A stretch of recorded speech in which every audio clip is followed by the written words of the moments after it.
मत्ती की इंजील उसका पहला बाब 21वीं आयत। हालेलुया। मत्ती की इंजील उसका पहला बाब 21वीं आयत मुकद्दस मेरे साथ मिलकर पढ़िए। उसके बेटा होगा और तू उसका नाम, जरा बुलंद आवाज से बोलिए, तू उसका नाम यीशु रखना। यीशु रखना, क्योंकि वही अपने लोगों को उनके गुनाहों से निजात देगा। आमीन। आवाज नहीं आई? आमीन। आए कलाम मुकद्दस का पढ़ा सुना और समझा जाना हम सबों के लिए बड़ी बरकत का सबब हो। तशरीफ रखिए।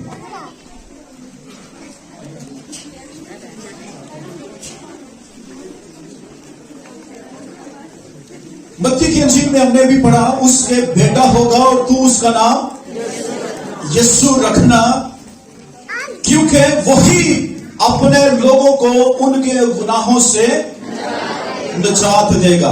और खुदावंद किसके साथ कलाम कर रहा है? यहां पर खुदावंद किसके साथ कलाम कर रहा है? खुदावंद मुकद्दस यूसुफ के साथ हम कलाम है ख्वाब में। अभी आपने ड्रामे में भी देखा कि पहले खुदावंद का फरिश्ता मुकद्दसा मरियम के पास आता है कि तेरा बेटा होगा और तू उसका नाम यीशु रखना।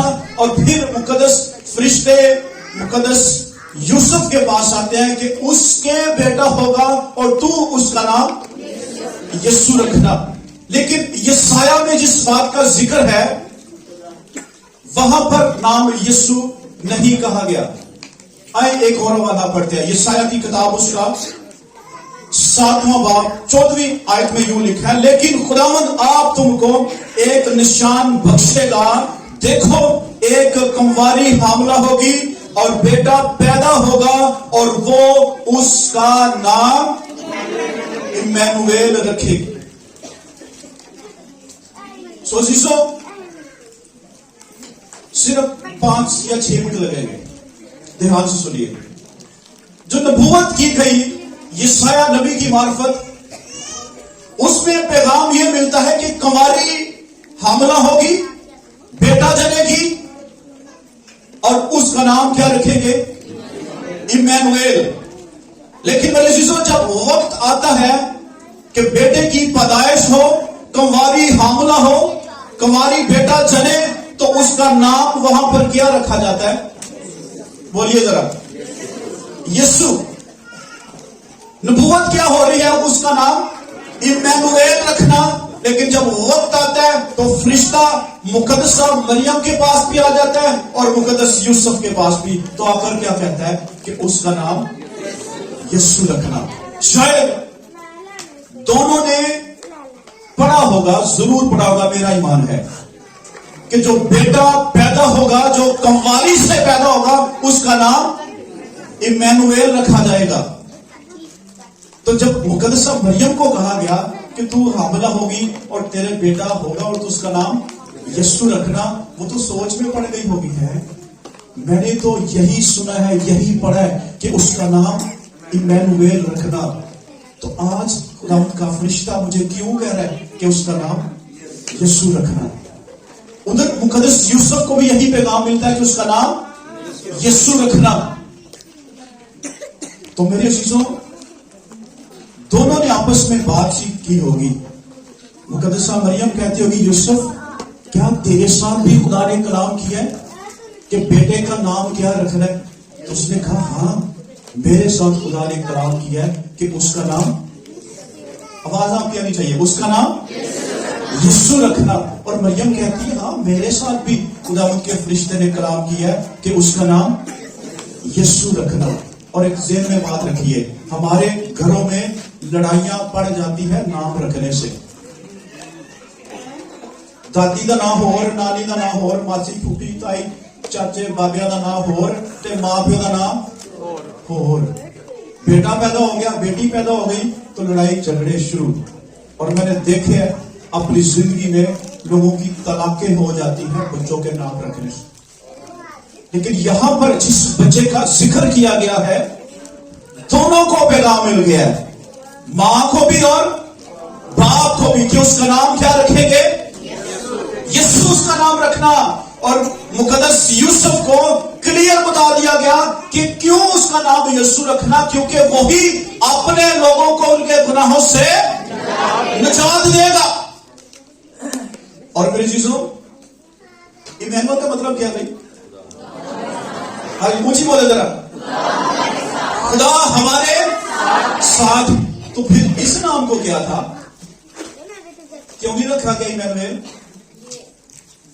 क्यों खुदावन ने वहां पर ऊपर से ये पैगाम भेज दिया कि नाम यीशु रखना? ये वखरा ही नाम है। हालेलुया। ये कर दिया कि यीशु ही वो नाम है जिसके वसीला से पूरी दुनिया निजात पा सकती है। आमीन। और ये साया में भी लिखा हुआ है कि उसका एक निशान होगा। क्या होगा? निशान होगा। और मुकद्दस लूका की अंजील में भी उसका जिक्र है। डरियों के पास जब फरिश्ता आता है तो कहता है उसका तुम्हारे लिए निशान होगा। क्या निशान होगा? कि तुम उसको कपड़े में लिपटा हुआ और चरनी में पड़ा हुआ पाओगे। हमने देखा भी मरियम ने चरनी में से पकड़कर फिर उसको कपड़े में लपेटा, क्योंकि ये लपेटना ही उसके लिए निशान था। आमीन। ये निशान था चरवाहों के लिए, ये निशान था गडरियों के लिए, क्योंकि वो इस निशान से बखूबी वाकिफ थे। तो मेरे शिष्यों, दूसरी बात कि जब यीशु मसीह आ गया, जब तक, अब मुझे एक चीज बताएं, क्या पाक और नापाक इकट्ठे हो सकते हैं? क्यों जी? खुदा पाक है और इंसान नापाक था। यीशु के आने से पहले खुदा पाक है और इंसान नापाक था। क्या ये इकट्ठे हो सकते थे? कभी नहीं। तो खुदा कैसे कहता कि उसका नाम इमैनुएल रखना? क्योंकि जब तक गुनाहों की माफी ना होती ही इमैनुएल हो ही नहीं सकता। यकीन है कि नहीं? अब कितनों का यकीन है कि वाकई इमैनुएल है? इमैनुएल है? इमैनुएल है। इसका मतलब है खुदा मेरे साथ है। कह सकते हैं आप भी? बोलिए, खुदा मेरे साथ है। और यीशु मसीह के आने से पहले कोई नहीं था। ध्यान में रखिए, नबी आते हैं, पैगंबर आते हैं, कलाम सुनाते, कुर्बानियां देते, खुदा आता, फिर खुदा चला जाता, रूह कुछ आता, फिर पाखरू वापस चला जाता। और जब मेरा खुदावंद यीशु मसीह आ गया, जब यीशु आ गया, तो उसने आकर हमारे गुनाहों को क्या कर दिया? धो दिया। आमीन। अब हम कह सकते हैं कि जो यीशु है, जब यीशु मेरी जिंदगी में है, तो मेरे जीजो इमैनुएल है। कौन है? इमैनुएल है। अब यीशु हमारी जिंदगी में आ गया तो फिर यीशु इमैनुएल है। अब हम कह सकते हैं कि क्यों खुदावंद खुदा ने इमैनुएल नाम नहीं रखा? क्यों फरिश्ता आ गया मरियम के पास? क्यों फरिश्ता आ गया यूसुफ के पास कि उसका नाम यीशु रखना? अगर यीशु ना नाम रखा चाहता तो मेरे गुनाह, आपके गुनाह कोई मिटा नहीं सकता था, क्योंकि यीशु मसीह के नाम में वो कुदरत है कि वो हमारे गुनाह, लिखा है तुम्हारे गुनाह चाहे किड़े रंग दे, इंजने नहीं, इसको भी काला, तुम्हारे गुनाह चाहे किरमजी रंग के क्यों ना हो, वो बर्फ की माने, किसकी माने है? बर्फ की माने सफेद हो जाएंगे। पूरी दुनिया में ना बर्फबारी हो रही, चिट्टी सफेद तो बड़ी खूबसूरत लग रही है। सब तो वैसे भी ठंड लग रही है ना बगैर बर्फबारी तो। कलाम कहता है तुम्हारे गुनाह चाहे किरमजी रंग के क्यों ना हो, बर्फ की मानिंद सफेद हो जाएंगे। और मेरे जीजों, जब यीशु मसीह आ गया तो फिर खुदा और हमारा राबता आपस में हो गया है। अब हम कह सकते हैं कि खुदा हमारे साथ है। आमीन। खुदा हमारे साथ है। अब वो इमैनुएल भी है, वो यीशु भी है, और वो सब कुछ है। Hallelujah, hallelujah.